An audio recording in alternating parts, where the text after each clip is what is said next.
All right. Welcome back to another Tenement TV. I am Zach. We have Sal here. Thanks for joining along. We have a loaded show lined up for everyone today. We will be talking about UFC, previewing the upcoming weekend card, talking a little bit about our Pick 5 contest. We have a special guest, Monza, from the community, joining in to make his picks, and chime in his expert analysis as one of our resident UFC experts. And then we'll be shifting over into some Olympics talk and talking basketball, talking general Olympic sports. And we'll kind of take it on from there. So, Sal, how are we doing today? Man, not bad at all, man. How you doing today? Doing great, doing great. One thing I guess we can kind of start off with, just kind of jumping off of that Olympics talk. What have you thought, or what do you make so far of some of the struggles that we are seeing from Team USA, or do you have any concern at all? Um, As a neutral observer. yeah. As a non-American, um, I have to say I'm a bit worried for them, and I emphasize a bit, right? By far, Team USA is still, without a doubt, the most talented, best team, the team to beat, all the above, right? But it's a little bit weird that they're riding the coattails of a 40-year-old guy by the name of LeBron James to squeak them by wins against South Sudan. Who did they play the other day that gave them a run for their money as well? Germany. Germany. I mean, really, they've kind of had a couple of close calls here against the Germany one is Germany has some guys. They were hitting a lot of threes, and the South Sudan one maybe was a little bit more alarming, but where I have mixed feelings towards it, right? Because on the one hand, I look at these are exhibitions. They're not necessarily, the stakes aren't super high. They're tinkering. They're trying to figure out the right groupings, the right units, who kind of plays well with who. The other side of it is a lot of these guys, and where I say it, it has quite a bit of a contrast towards international soccer is those guys play together all year long. Like they go on international breaks throughout the year. And so they're still, when they get into the World Cup or to the Euros or to whatever, even, to a lesser extent, the Olympics, but those guys they've been playing together all year. When we get into our Olympic basketball team, it's really the only time these guys play together outside of the NBA All-Star game, which I wouldn't even consider as real basketball. I mean, that's just guys out there just, screwing around and having fun. So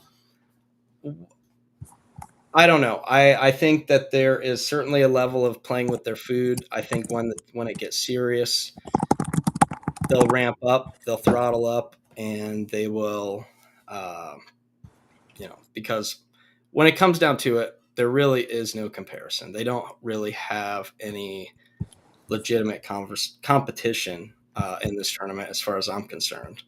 Um, but I can see where maybe they could get caught napping because the talent level of a lot of these other teams is higher than what it has been.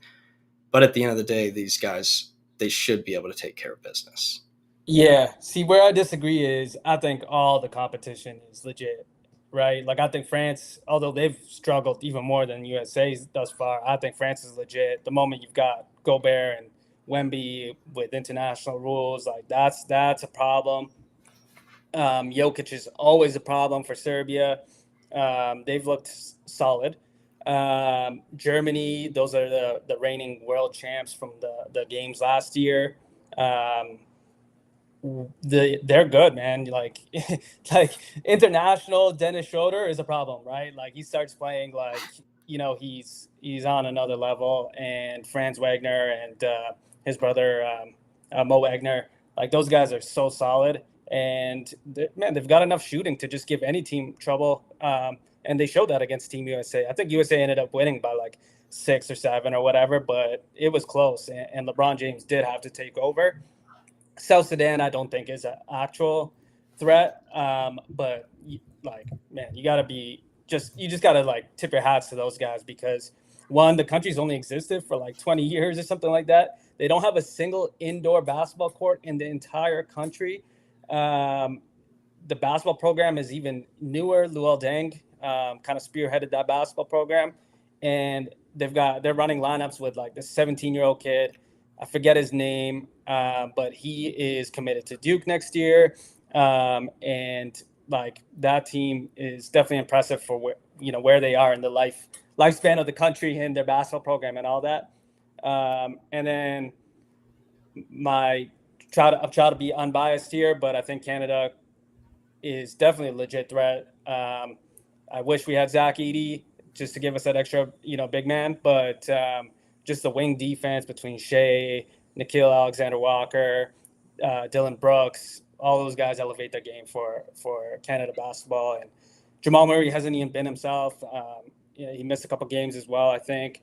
But you know that when it comes to big games, Jamal Murray always steps up. So I think they're all legit threats. I am interested to see where Kevin Durant fits in. Do you think he's going to start? I'm assuming he's healthy. He's been practicing. I think he's going to play. Does he start? I don't know. I think that has been an odd situation with him because he's kind of there, but he's not. He's involved, but he's also kind of not. Um, I'll use this to kind of segue in because we have Manza joining. So I will bring him up on stage and see if where do you weigh in, Manza? What's up, man? How you feeling? Man, did you watch that South Sudan game? I Like, did. I did. And the Germany game, we were just talking about that one as well. yeah, well, are you guys using your phones for this stream, by the way? I am, yeah. Bro, when I go But sideways, my phone auto rotates. I don't know. You're good though. It looks good. are we Yeah, you're good? Am good, I man. good Yeah, now? yeah. All Let it right, ride. cool. I just can't see myself on the screen, so I had to pull up the shit on my laptop as well. But we're good now. Yeah, man. After that game, I think this is anybody's tournament. I mean, Vegas seemed to too. I don't know if they're just changing those odds to trap me into betting on France or Canada after that game, but man, dude, we looked like we could die, man. We looked like we could take it all this year. And like you said, man, with Wemby out there with the Olympic rules, man, we're big. And Yeah. if Joel Embiid's getting the start, man, he's gonna get cooked. Yeah, Even I don't Embiid. like the Embiid inclusion. I'll be honest with you. I mean, the more I was watching in that Germany game, I'm thinking, all right, first of all, I know we've made our jokes. We've joked about it up here in the tenement community, but you know, he kind of turned his back on his country of origin for one. So it's just kind of bad vibes. But then he's in there and he just doesn't kind of fit. He doesn't fit into the flow of the offense. He's just kind of out there. Like it looks clunky. It looks sloppy. He's just slapping around and it's almost like a worse version of the problems that we see with him at Philly. I mean, obviously he's an incredibly talented player, but Yeah. it just doesn't work within the flow of this team. I mean, Yeah, man. I fully agree because okay, I have a few thoughts on this. First of all, speaking to how he plays in Philly, like that does not work in international basketball. They're not going to give you those foul calls, right? Like it's that's goes without saying. Yeah, And there's no flopping here. yeah, he's got to adjust. and you're playing in Paris. Yeah, and like if I'm Team USA, I instantly say like you got to be starting Anthony Davis. But I read an interesting take. I don't know if it had any legs to it, but um, the take was basically saying that when Embiid committed to play for Team USA, um, when Embiid committed to play for Team USA, that he probably told him he wants to start. and now they're kind of beholden to that. So it'll be interesting if he does the right thing and says, "Hey, just bring me off the bench. Anthony Davis is better than me right now." Like, Hey, that's Yeah, another yeah. thing. When Anthony Davis was out there, I'm immediately thinking like, man, the offense looks so much better. Like, I mean, he, you know, I mean, look, we all know Anthony Davis is an incredible player. I don't know that I previously had thought of him as like a far superior player to Joel Embiid. Seeing them on the same team and like thrust into the same rotations, I like in this Germany game yesterday, I was like, man, what are we doing? Like keep AD out there, and it really kind of caused a gap between those players, at least the way that I view them within the structure of this team. You know? yeah, yeah, man, without a doubt. Like, it's funny because like in the course of an NBA season, I guess with NBA rules and foul calls and all that, they look a lot more equal. But in international basketball, Anthony Davis is that much more active around the rim. He's that much more active in the offense. He's moving quicker. He's getting around. He's got that chemistry with LeBron James, who's clearly carrying. And like it just makes so much more sense, man. It's crazy to me if they don't start Anthony Davis going forward. It is crazy that LeBron's got to carry at this point in his career. An Olympic team? He's got to carry Yeah, an Olympic team at it. That's and crazy, man.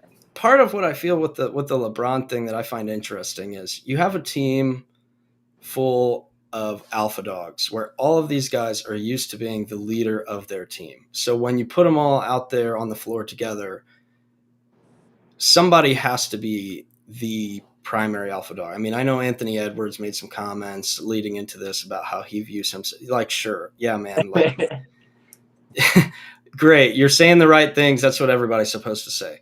But at the same time, I don't know how much of it is guys just having a reverence for LeBron and realizing that, you kind of have to defer to him because he's LeBron, or how much of it is he's kind of taking the reins and, because at the end of the day, almost any of the guys out there could take over. I do like watching LeBron do it. I think it's incredible to see him at this age kind of be able to still take over games and the way that he does. But yeah, I don't find it overly concerning that, man, like, oh, we're being carried by a 39-year-old, because he's probably the most overall talented player that I've certainly ever seen, and number two, I think he could go down and we could still have other guys that could do the same thing that he's doing right now. So Yeah, I mean, I that's just where I think weigh in that on that. that South Sudan game, especially, it just looked old and slow, man. It was like watching the Bucks. It's like watching the Bucks. Yeah, and then they come out against Germany. It's like the very first game, the very first play of the game. It's like, all right, whip the ball down the court, and it's a reverse jam, and then they're throwing alley oops to him. Yeah. It looks like Yeah. It looks like 10 years ago. Like it looks like 30-year-old LeBron out there. So, So, it's know. definitely fun. I find a lot of fun in watching. It's a different style. I do wonder something that might not seem significant, but if playing with the different ball has any impact on shooting. I mean, look, you guys, like, even when you play, you've always played a game of pickup with like a ball that was just a little off and you couldn't get the right feeling in your hand with it, or the seam, For sure. whatever the case was. And a lot of these international players, they've grown up with this same ball. They've been playing with this ball forever. And these NBA guys don't necessarily play with it as much. So I don't view that as an excuse, but I do think it might be a minimal factor. Maybe. I'd say it's definitely a factor, but these guys have known they're going to Olympics. Like, one thing I really noticed when the Lakers got eliminated, um, the next clip that LeBron James was showing, I think it was him like practicing with Bronny or Bryce or something like that. Bronny was using the NBA ball when they were practicing. LeBron was using the FIBA ball. So, and that was like 3 days after they got eliminated. So, like, they've had enough time to get adjusted, and they know where they're going and they know what ball they're going to play with. So I'm not going to give them any excuses there. Plus, I read something like 62 something NBA players are on opposing teams to US this tournament. So all those guys got to adjust. Although they probably did grow up with that FIBA ball. I got to ask, though, as our resident Indiana Pacers fan, Zach, and our resident Milwaukee Bucks fan here, Monza. First of all, for the Pacers, how do you feel about Halliburton's performance and what he's done with Team USA thus far? Because I'm kind of noticing he's fallen out of that rotation. And why is that? And Right. I'm going to ask you about Greece in a second. So when it comes to Halliburton, and as far as not being in the rotation, I'm not overly surprised. Uh, you know, because I think that roster construction and overall chemistry is a very important part of all of this. I've thought that the year that when everybody was shocked when Team USA had struggled in the past, and I thought, well, I do think there is something to be said about putting yeah, sure, you're rolling the balls out and these guys are the best players in the world and you think, oh, they should be able to win. But there is something to be said for chemistry and being able to play together and understand roles. Sometimes you need guys that are role players. And, Halliburton is best when he is a little bit more of a ball dominant point guard and he's kind of running the offense. And within the flow of the way that this roster is comprised, I don't know that's just not needed at very often because LeBron's bringing the ball up the court the majority of the time. Or, obviously Halliburton doesn't offer as much defensively as Drew Holiday does. So I think there's a variety of factors. I don't necessarily think that he has disappointed or fallen out of favor. I think he's more or less just kind of settling into the role that he probably belongs in this team, which is more or less like an ancillary player. He's kind of a backup of sorts, a second unit type guy. Obviously, he's a good vibes guy. You see him out there cheerleading and kind of leading the team on in that way. But I never really. I mean, I would like to. Excuse me. I'd like to see it, but I just don't. I never really perceived him as being a primary contributor within this roster. Yeah. I do want to say, if there's one thing I can say good about Halliburton's performance thus far, it's that his defense is looking better than usual. Monza got rugged. Classic. It's not a real space with Monza here unless he gets rugged. Of course. But yeah, I'm also not surprised to see him kind of drop out of the rotation, especially. I mean, he's shooting the ball well, but I just think that there's better options for them, and just playing Drew Holiday heavy minutes is the way to go. I wouldn't be surprised to see Derek White just climb in like the rotation as the tournament goes on too, because man, he just does it all on defense and he's everywhere and he doesn't need the ball to be effective, as we've seen time and time again. So he's that perfect role player for them. Right, and that's where obviously a lot was made of the Jaylen Brown omission and the choosing of Derek White over Jaylen Brown. But I think you said it. You hit the nail on the head. Is they didn't necessarily need another guy that brought Jaylen Brown's game to the table. I mean, obviously he would be a starter on any other nation that you see here on these groupings. Like Jaylen Brown would start for any team on this list, but when it comes to the USA and the embarrassment of riches in the basketball court, what Derek White brings it elevated the overall team more so I think than what Jaylen Brown would bring. And I don't think it's any disrespect at all to Jaylen Brown. I think it's just, hey, we could utilize Derek White's game more in this setting than we could Jaylen Brown. Yeah, without a doubt. This is the right roster decision, despite the politics behind it, if any. I wouldn't be surprised if there's politics does play a part, but regardless, Derek White's still the right choice. Yeah. Looking at these groups, though, I think it's still pretty clear who's coming out of Group B and Group C. Obviously, USA, Serbia, Group B, France, and Germany. I don't really think, Japan, Puerto Rico, like those guys, they're South Sudan, like they're impressive, but I don't think they're really any competition for those respective teams in their groups. It's Group A that's like, man, any of these teams could really make it out of this group. And Monza says he's back, but I did want to ask him about Greece and Giannis, and his brother too. Man, his brother's balling out for Greece right now. Um, I kind of see Canada and Australia making it out, but it could really go any way, any direction. Spain is always a problem. Obviously, they're not in their, Gasol brothers days where they were just like a force to be reckoned with. But they still got a solid team. They play basketball the FIBA way, and they know what it takes to win. But That's how I feel really with when it comes to Spain and Germany both. I mean, those teams are just always going to be there. You can kind of interchange the parts. They kind of always end up with the same general roster construction.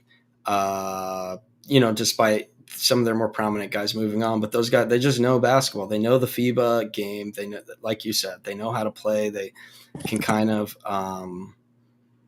they play the style that's needed to be in the mix. So yeah, without a doubt. let's see if we can get Monza back in here.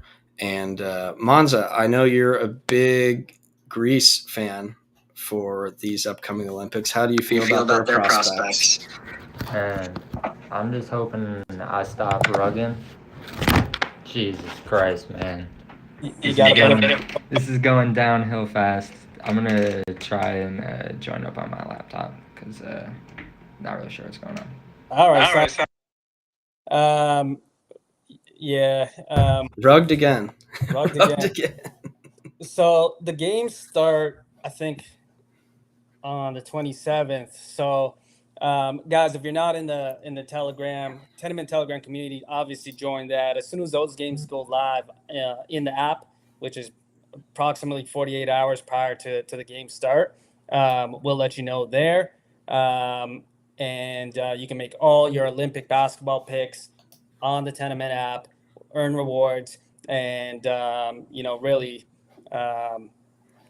just climb that leaderboard and all that. So it's great to have Olympic basketball. Obviously, we've talked about it at length, how important it is for, the summer sports schedule, and having Olympic basketball to kind of be there and provide that entertainment and pick potential, during this time. I do want to ask, are there any other Olympic sports you're really you're looking at or paying attention to? Well, and I was going to say, to kind of expand on your point, that when it comes to the Olympic basketball, it's so fun because you're seeing everyone's out there. I mean, I know there certainly was a time, I don't know, maybe when there were guys that were treating it like it was the home run derby, when it wasn't necessarily all of the best of the best guys, because then they had to have the redeem team come back to reclaim the gold. But everyone's out there, everyone's showing up, and everyone's out there. And obviously, as a little bit of a football guy, I do like watching the soccer. It's not the same caliber, just because it's almost a bit of like a JV team for some of these guys out there. It's still fun to watch, but I don't know. It's kind of a tier down from, especially coming off the heels of the Euros. But one thing that I did find interesting was that the surfing this year is going to be in Tahiti, which ironically is French Polynesia. So we have the Olympics in France. The surfing is tens of thousands of miles away from Paris, but it's still being held in French Polynesia. So I found that an interesting wrinkle. I didn't even know surfing was an Olympic sport. Is that a new addition, like when they added skateboarding and all that? Yeah, I think so. It's hard for me sometimes to keep track of what is a new sport or not. A little bit of it is almost kind of like the ESPN, the Ocho at times, but I still think it's fun to follow along. And you're watching things that you wouldn't watch. You watch them once every 4 years. In the Winter Olympics, it's the curling. In the Summer Olympics, it's the different more extreme sports, whether the surfing, the skateboarding, things like that. So, Monza, what kind of sports are you looking forward to? Man, well, just start with the favorites. I think swimming is my favorite just because growing up, got to watch Michael Phelps absolutely dominate. Like, those are some of my like youngest favorite memories. Was like we would always watch the Olympics as a family. Sometimes we would kind of plan a vacation, around the Winter Olympics or something, just because we're up in Wisconsin, it's cold, so we would like go up to a cabin somewhere and in the snow and just sit in and watch everything. So Olympics is just like a huge part of our family. So looking forward to just getting together with people and watching pretty much everything. It's kind of fun to watch things that you've never seen. Like I don't really get to watch surfing that much. We have Lake Michigan right out here, but nobody surfs it. Like the waves aren't big enough. It's a massive lake, and like you get some waves, but you're not out there surfing it. So yeah, that's gonna be pretty sweet. I know rock climbing is new this year, so it's like speed rock climbing. If you've never seen that, that's insane. They're climbing like 100-foot wall in like, I don't know, 20, 30 seconds. They're like spiders flying up those things, spider monkeys. It's sweet, dude. It's crazy. Um, what Yeah, else? I've seen a clip.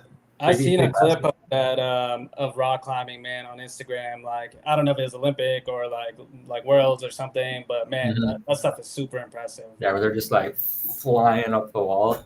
It's Yeah. insane. I will say I do like watching the golf. It is a little, it's hard because you're in the middle of golf season. You're watching all the majors and right coming off the heels of the Open, and then shifting into that. It's a little bit of a different vibe, but I still kind of like it because you're seeing courses that you wouldn't normally see main competitions be played on. So in that essence, I think it is enjoyable to just see, kind of a new set of just some different landscapes and different courses that you're not used to seeing uh, main tournaments be played on. Yeah, for sure. Do the best golf play in the Oh Olympics? yeah, I mean Xander Schauffele, who right now I believe he's the world number 2. He just won the Open, and he actually won the gold medal in the last Summer Olympics. So they definitely pump out. I mean, it's top tier guys, and especially for the guys in the other countries. Um, How do you feel about Bryson not being in it? You think he should have been in there or not? no, Nah, no. I not even say not even for don't put the the live guys. I say the live guys are out as far as I'm. what? Yeah, no live guys. No live guys, huh? They turned their back on our country once. We don't need to put them on our Olympic team. Dude, he's like Captain America right now. Though. Just dropped that video with Trump. He's the biggest thing on YouTube. Were you able to watch that or no? Yeah, and he can enjoy his time on YouTube. I don't need to see him out on there. Oh shit! Damn. Uh, keep being a cool content creator, bro. Yeah, dude, that Olympic content would have been sweet. Yeah, I don't know. It's for me. I mean, yes, I know that people have referenced the Bryson redemption arc, and while he may not be as unlikable as he has been, I guess that can always be up for debate. But when he was like beefy Bryson, and he was like all roided up and just kind of trying to mash the ball as far as he can, and then he realized that golf is more than just hitting the ball the farthest. It's not a long drive competition. Then I think obviously the guy's got skill. He thought that he was trying to break golf, and when I kind of soured on him was when he said that with the Masters, oh well, this is a par 68 for me here, and I don't know, maybe make the cut a couple times before you decide to start mouthing off like that and bad mouthing Augusta. But for me, I was kind of out. I sold my stock back then on Bryson. I hear you. Now, I'm trying to pull up the 3v3 basketball odds on. Oh yeah, we were just talking about that because as we saw in with Team USA, our old pal Jimmer Fredette is on the 3-on-3 basketball roster, and that's another one that it's fun to watch because any team can certainly grab some dubs there because They're not the favorites either. Who is? Yeah. Serbia's the favorites. Ooh. I don't know who's on that team, but I'm trying to find some rosters, man, because I haven't been look it following up. Yeah, at all. Jimmer isn't a starter, but he's an important piece because 3-pointers are so much more important in that format than they are even in the normal game because it's 2 points to 1 point. Right. So I mean, you almost have to shoot all threes unless you're just getting an easy layup or dunk. There's no reason to shoot anything other than a three. Serbia's plus 180. Team USA is plus 200. Man, I'm trying to find rosters for that. I don't know where to find them. Like, who plays in that for other than Jimmer for that? You know? Right. Dude, I was kind of hoping that we would send some like street hoopers to that or something. Just have like a meme team out there with like Bone Collector, the Professor, and then like Taco Fall or something. Yeah. Something like that would have been awesome. Yeah, that'd be cool though, man. Yeah, I found the rosters. I don't recognize any of these names on Team USA other than Jimmer Fredette. Actually, on any of these teams. Oh, Canada didn't even qualify. That's crazy. Yeah, you're telling me these guys are going to be. We got what looks like Peja Stojankovic, but yeah, 3 of them. Yeah, I mean Jimmer's really the only recognizable guy on Team USA. Yeah, I guess it's a whole different game, man. Like these guys, you know. Oh yeah. Yeah, well, stamina isn't quite as important in the 3-on-3 game, I don't think, as it is in the normal full court 5-on-5 format.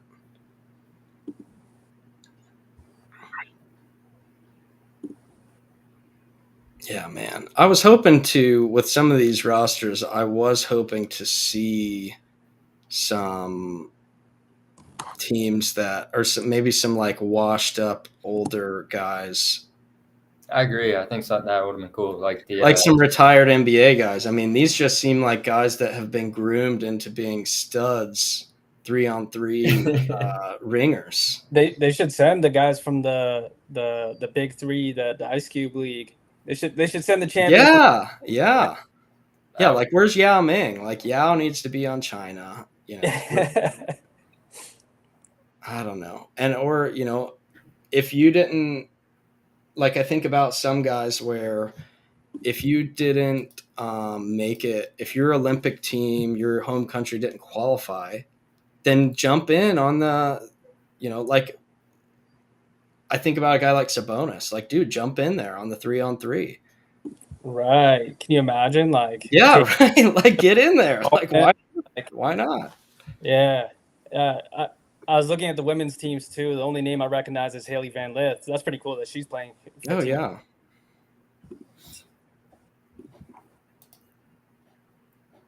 Let's see what else. Here. Oh, speaking of Olympic basketball in general, I hope that Greece loses 3 games in a row and they're out of there, and Giannis plays like 10 minutes total. I have no idea why he's playing in this. It's insane. They could make it out of that group. I mean, it's obviously. I hope not. I hope not. Giannis does not need to be there at all. Yeah, I'm not gonna lie, man. I traded. I had the opportunity to trade for Joel Embiid in my dynasty league, and it was a nice offer. But I'm like, man, this guy's gonna play another like 8-9 games in the Olympics, and he's already hurt from whatever torn meniscus or whatever he had. I'm like, I'm not trading for a guy who's going deep in the Olympics at this stage. Giannis is the GOAT, man. Man, Thanasis has been looking good for Greece too, man. He gets trolled a lot for his his NBA play, but he's like a real rotation player in Greece. He can get in there and cause some chaos, that's for sure. Yeah. I'm definitely looking forward to that Canada versus Greece game, man. I think that's going to be a good one because I don't think we have what it takes to stop Giannis, but I do think like I still think we're going to win. Yeah, I hear you. I'm looking at the Olympic golf odds right now, and Schauffele is not the favorite. Scotty's the favorite. So Scotty's sitting there at like plus 300, and Xander and Rory are plus 600. So just throwing that up there. Xander's hot. Scotty's been playing all right, but Xander's hot. Yeah, hopefully he doesn't have any run-ins with law enforcement there in France. Scotty? Yeah. All right, well, we will keep it moving here. Obviously, we're all looking forward to the Olympics. Keep in mind, keep an eye out for the pick'em options that we're going to have for basketball. We'll also get creative, probably throw a couple more general Olympics questions in there. So with that kicking off, certainly very excited. We've actually got one on there right now. Perfect. Total medals. USA versus the field. I know USA is a heavy favorite to, of course, come away with the most medals or most gold. Yeah, most golds. USA versus the field. 90% of respondents are saying USA, and I'm probably leaning the same direction. Yeah, it's normally how it goes. Yeah. I'm kind of interesting. It's kind of interesting that for basketball, no one else is. None of these books, at least the ones that I've seen, have Team USA versus the field there, because USA is still a heavy favorite, but the field would Yeah, be what are they like? Thing. Minus 350, minus 400 now? Something like that. Yeah. Something like that. It was 600 before that South Sudan game. I remember that. Right. I'd probably take the field if I had the option, but depends what those odds would look like. But man, we can move on for Olympics. We'll obviously be talking about this next week once we've got a few games in. I think we'll be like in our second, third day of basketball by the time we do TENAMINT TV next week. So we'll revisit that. But we're really, really, really, really looking forward to this UFC card this weekend, UFC 304. Man, it's a really nice card. Lots of good fights. There we go. We got it on the screen here. Leon Edwards versus Bilal Muhammad. That's the second time that they're fighting. First time was cut short due to an eye poke. Lots of other great fights too, man. What fights are you guys looking most forward to? What are you guys thinking? I think that Leon Edwards fight might be a snooze fest, unfortunately. They call me wrong. I remember the name Muhammad, but it's like Bilal, you won't remember the fight. Muhammad. but he's good, man. He's great, but like yeah. But Leon Edwards, he's had some exciting wins. He always finds a way to win and knows how to win. And I just think the way, saying win a lot here, but the way for him to win is to just play it slow, win by a decision, and that's how I see that one going. But isn't that Bilal Muhammad's specialty, man? Play it slow, win by decision. Like that's what he does. So you think Leon Edwards should play into that, or? I think Leon's better at it. Yeah, that's true. I think he's just a little more well-rounded in all areas. Like I don't think you're going to be able to choke him out. I don't think you're finishing him on the ground. He's got insane range. Those kicks are scary. That head kick on was that Usman, right? Yeah, Kamaru. Yeah. That head kick on Usman, dude. That's a butterfly effect, dude. That changed the world right there. Right. He doesn't land that changed his whole trajectory as like a fighter, in my opinion. Like I was a Leon Edwards hater until he became champ, and not hater, but like I wasn't a fan, right? And I didn't think he was as good as he is now. Like becoming a champ, like just made him that much better. And you see it a lot actually with a lot of fighters that become champion, and now like they've evolved their game that much more. So he's locked in. Yeah, he's locked in. Regardless, I'm looking forward to that fight. I think that it's I'm torn, man. I think Bilal Muhammad actually has a real chance at winning, and it'll be by decision if he does. I think the line on that one is a little crazy. I don't think Leon Edwards. I think it's sitting at like a minus. I was just gonna say that Edwards is a pretty heavy favorite from what I'm looking at here. So if you're saying Muhammad has a shot here, I mean that's what people want to hear. I'm probably taking Edwards, but there'll be some money sprinkled in there on Muhammad to probably win by decision. That seems like a pretty good value play, at least if you're trying to throw a little money on something. I will say, so just kind of running down the list here. Allen is a fairly heavy favorite. Aspinall is a big favorite. Patty the Batty and Green here. That is essentially a coin flip. I know Yeah. Monzo was sounding off in the community saying that he really liked the home field advantage here with Patty playing on home soil. Where do you weigh in on that one? So here's my thing is with that Patty fight and the Leon fight. Well, each the last 3 fights, you got home field advantage for Pimblett, Aspinall, and Edwards. I think it's going to come into play more with the Pimblett Edwards fight if those go the distance, and you have the crowd screaming the whole fight, chanting, and just normally the home fighters, the judges, just somehow magically they seem to go their way. Man, I don't know though. Like, we don't even know. I don't know if you guys saw it, but that Alex Pereira tweet or Instagram post from today, he tweeted that he's waiting for Dana to pick up the phone. So, not sure what that's all about. But if you know Alex Pereira, you know he'll fight on no numbers. So, not sure. Are we going to have another just random Saturday, like guy just showing up and running into the ring on a whim? Alex, he would do it. He is insane. His team has had to tell him a few times, like, to not fight. And he's like, no, fuck you, I'm fighting.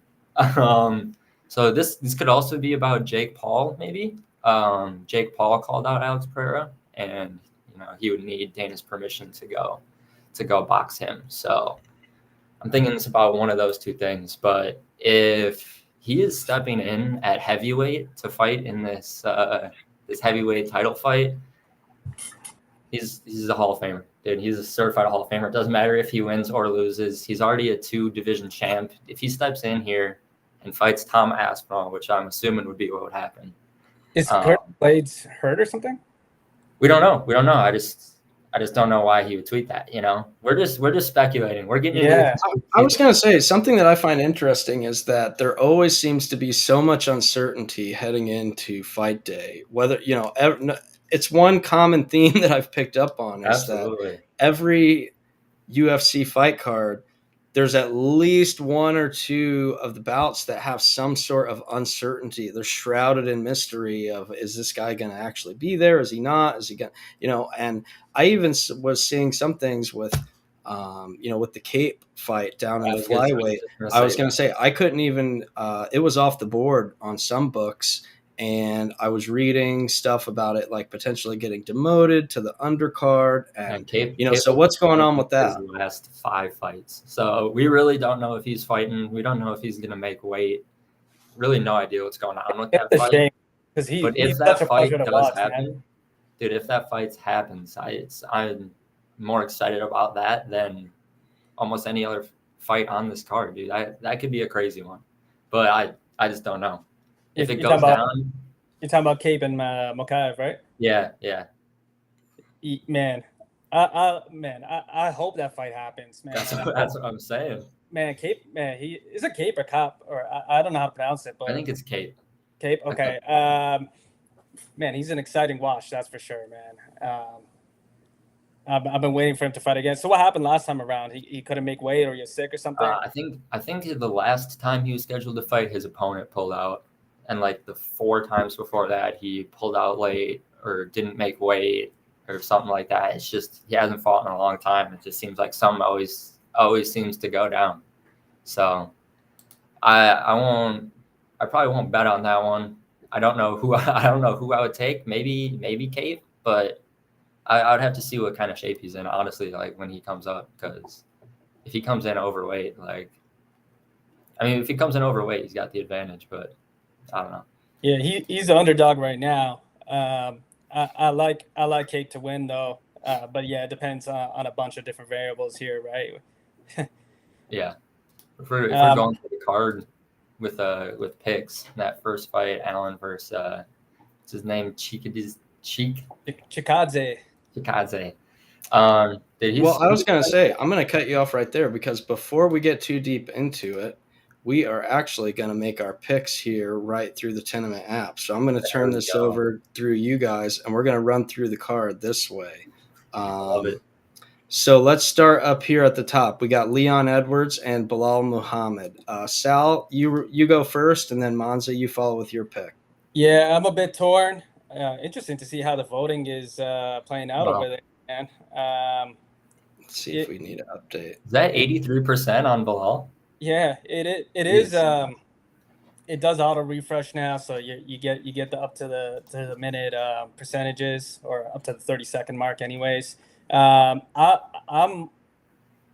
torn, but I got to give the edge to Leon Edwards, I think, and that's I've been flip flopping a bit. Like it's going to be close, but I give the edge to the champ. I give the edge to Leon Edwards, and I think that the home octagon advantage, Right. I was going to say home field advantage, home octagon advantage goes to Leon Edwards as well. So, and you got to beat the champ, right? Like you can't just win by decision or leave it up to the judges in this type of scenario when it's in England and he's a champ. Like Leon Edwards has the edge, just based on that alone.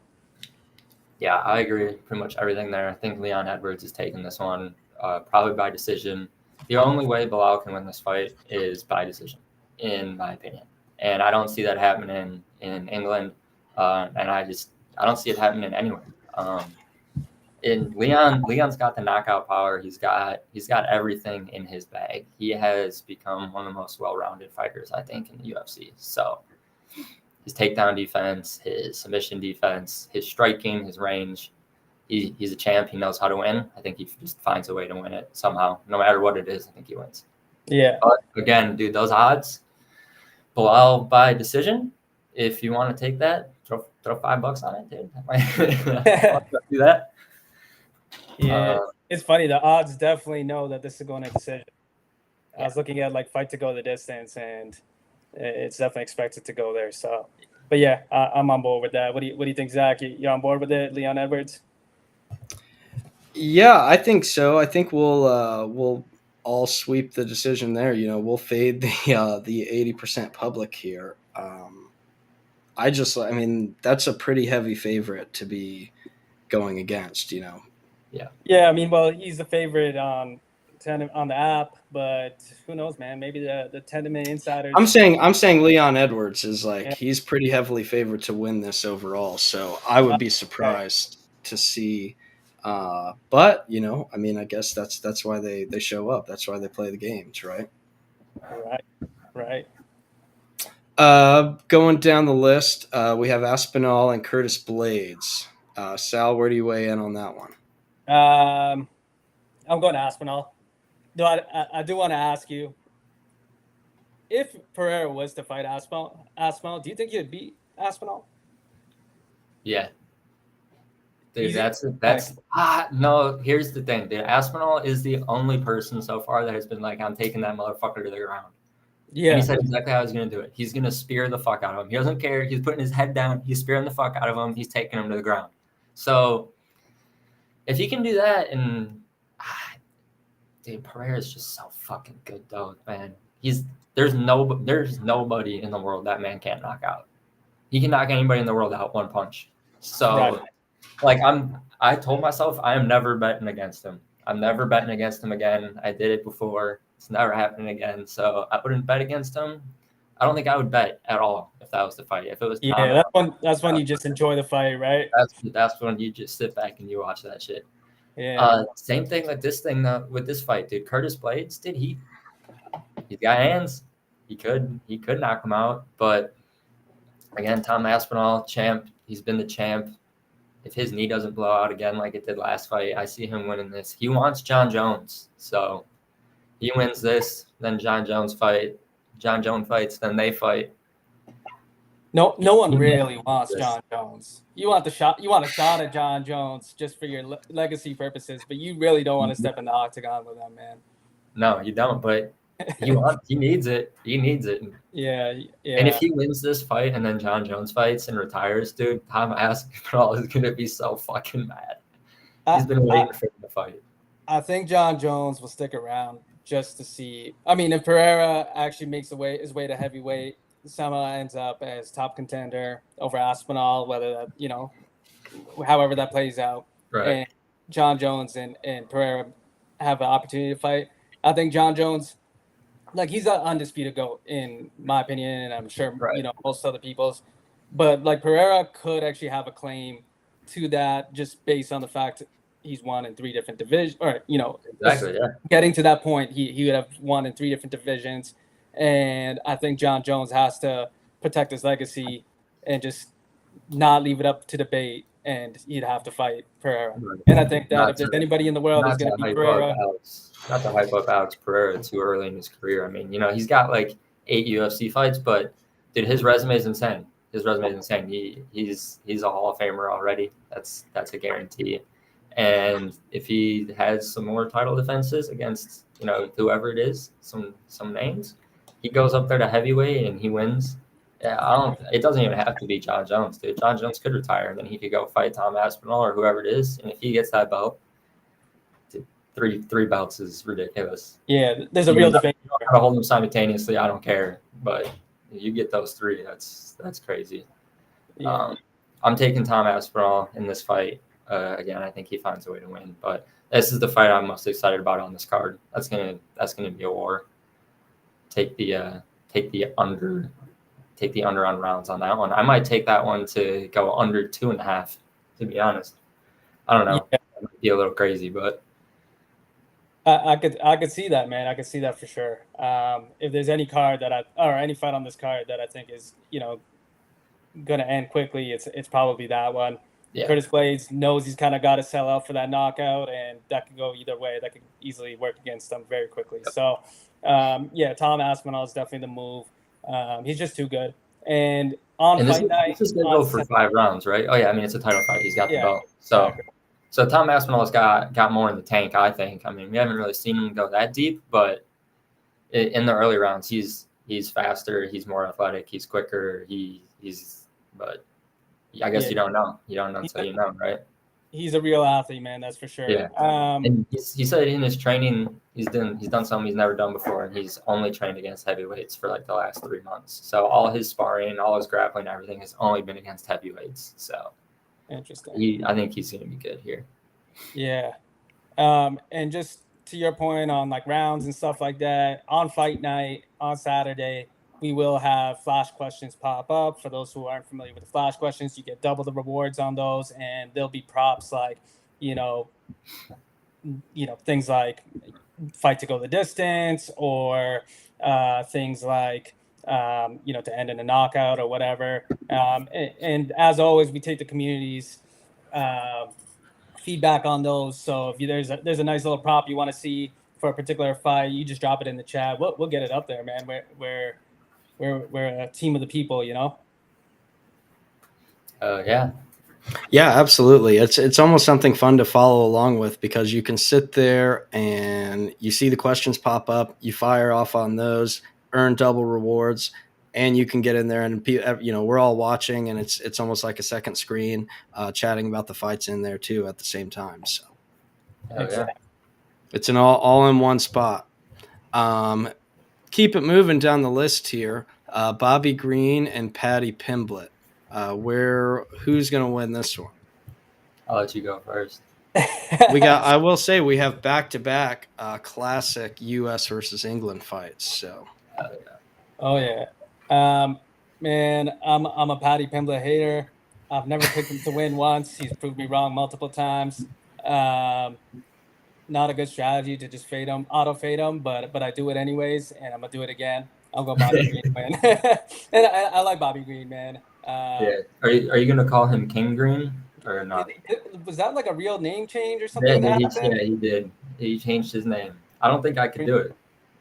Yeah, I know. I'm gonna stick with Bobby. It's like a Chad Ochocinco situation. Right. Yeah, I was confused because like I was putting up those fights and we were talking about it internally, and I'm like, King Green, like since when? Man, And who knows? Maybe the not name change is some extra motivation there. I was gonna say, going into England and adorning yourself as a king is quite a move. what's up. There was some Patty the Batty news that just dropped. I think I have it right here. I will say I would probably lean more towards Bobby Green, just because somebody like Patty, he's a bit of a fan favorite of sorts. He gets a lot of hype and fanfare and a lot of chatter going on. And whenever you see odds that are essentially, more of a coin flip 50-50, I'm going to side more towards the side that is more understated. I mean, I guess as understated as somebody with the first name King can be, the self-appointed king can be, but I don't know. I feel like he's a little less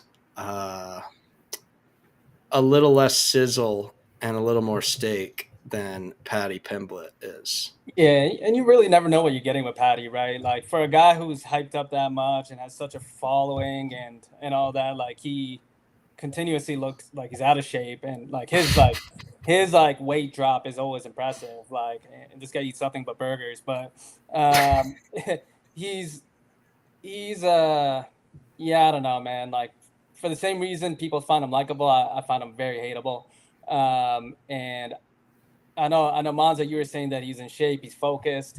I don't know what kind of insider information you have here, but Man, I'm still fading him, man, no matter what. Monza's Can't been in convince me direct otherwise. contact with the trainer, I from what I think heard.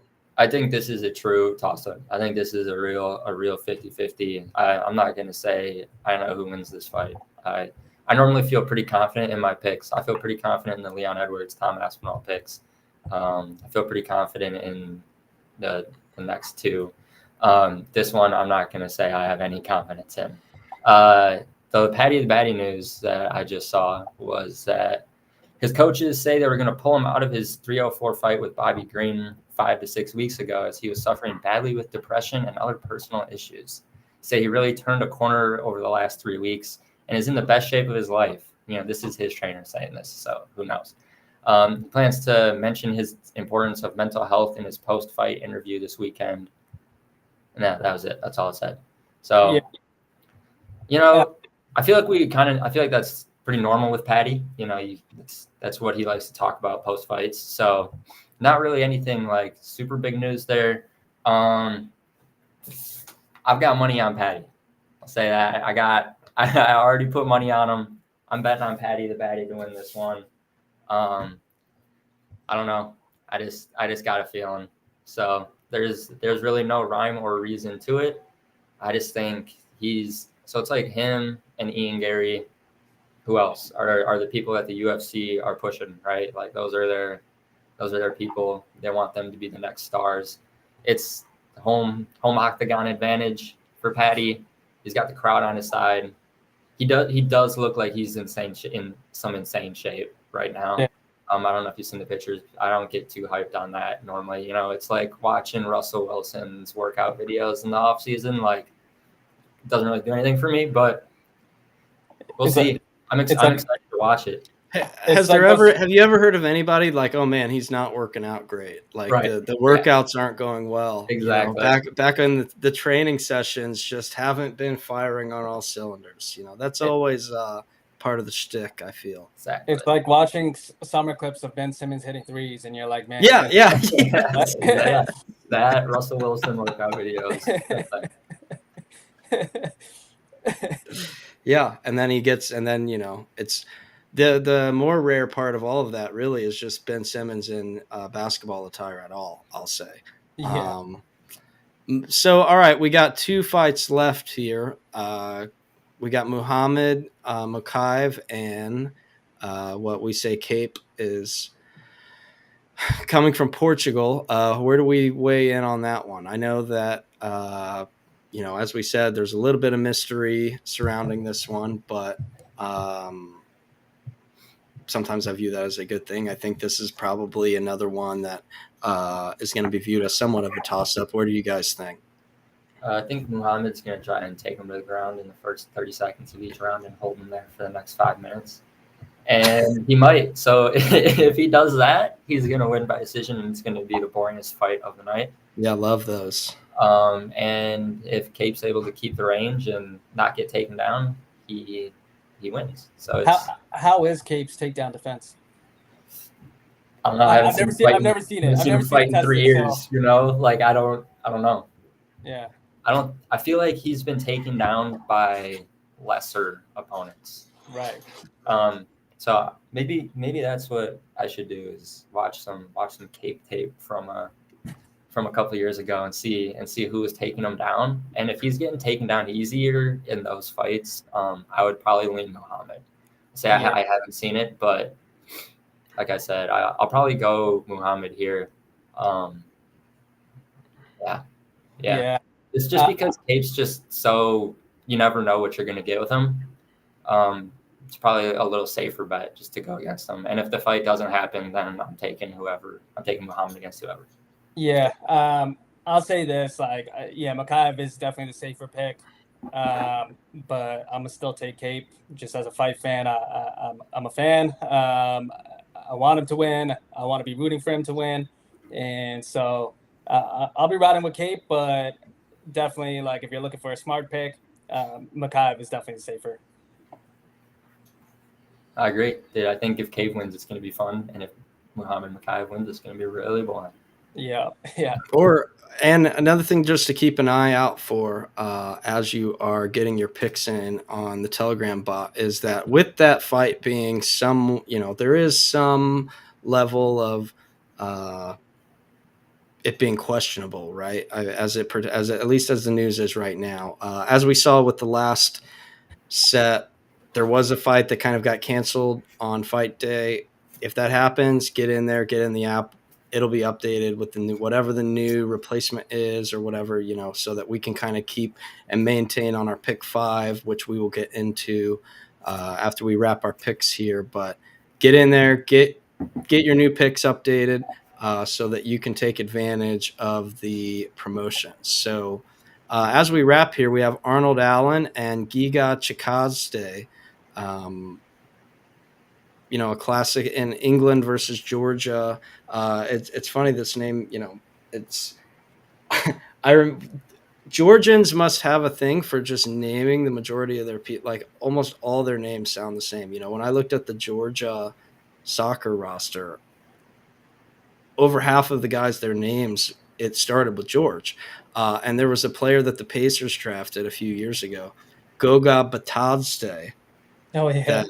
Yeah. And when I first saw this name, I thought, like I couldn't help but immediately be reminded of Goga Batadze. But anyway, I digress there. Allen is the favorite here. Who is going to win this one? I'm going Arnold Allen. Like I have to roll with him. I think that he's too good, man. He's too good, and I'm not gonna front like I've watched a bunch of Chikadze fights and know him as a fighter too well. But I'm not fading Arnold Allen here. I think he's a problem, and I think it should be I'm gonna say an easy win for Arnold Allen. Yeah, I don't know about. I wouldn't say it's not going to be easy. From what I've seen, what's his? I don't even know how to say his name. Chikadze. Chikadze, yeah. Giga Chikadze.